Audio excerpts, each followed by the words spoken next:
Grabe na nga mismo ang mga sinasabi ngayon ng mga basher tungkol sa Don Bell. Hindi nga makuhang maging masaya dahil inggit nga raw sa kung anong meron ngayon ang Don Bell. Kaya naman nagdadagad nga itong nagtrending sa social media at may pinaliwanag nga mismo si Mami Bang. At talaga nga namang sana ay maliwanagan na nga ang marami. Kaya naman, sabay-sabay nating tingnan at alamin ang nasabing post patungkol kay Donnie at Belle at ang mga pagtatanggol ng mga solid bula.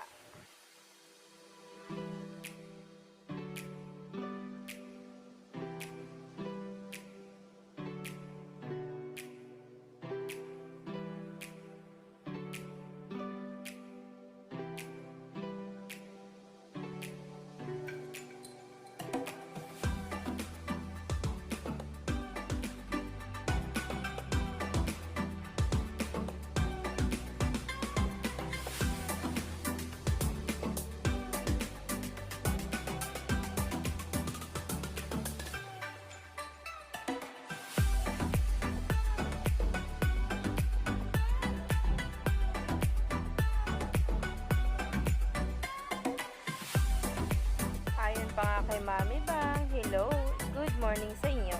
Anong balita? May barda pa ba?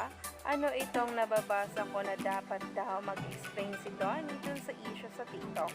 Bakit naman siya mag-explain? Walang ginawa yung tao. Gagawa ng stories tapos si Donnie ang sisisihin? Yung mano po inay dito, pakiusap naman, respeto sana kay Donnie. Bakit kayo naniniwala doon tapos kasalanan niya? Anyari sa inyo? Yung iba naman dito, na isang kimbot lang, naniniwala agad. Asa na yung tiwala niya dun sa dalawa?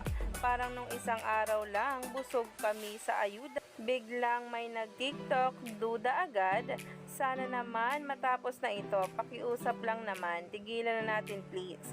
Move forward na, may ABS-CBN ball, may serya pa, please naman, tiwala lang. Hashtag mano po inay ni Belle Ayayay, hashtag Don Bell, hashtag sorry po Lord.